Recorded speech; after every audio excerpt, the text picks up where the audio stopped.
Belasan warga di Kota Tegal, Jawa Tengah nekat menerobos pembatas pos PPKM darurat. Sejumlah personel TNI dikerahkan untuk mengantisipasi tindakan pelanggaran tersebut. Sebuah video amatir menunjukkan sejumlah warga yang nekat melintasi penyekatan di jembatan yang menghubungkan perbatasan kota dan Kabupaten Tegal.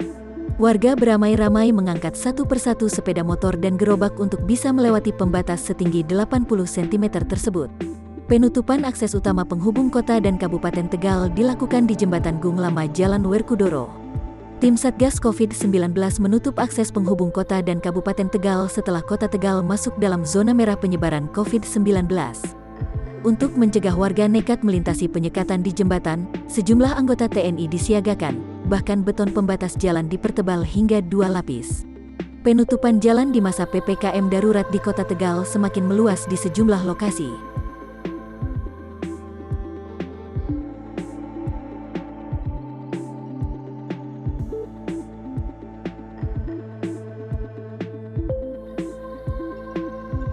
Dari sebelumnya hanya 19 titik, saat ini menjadi 32 titik baik yang berada di pusat Kota Tegal maupun di perbatasan kota dan Kabupaten Tegal.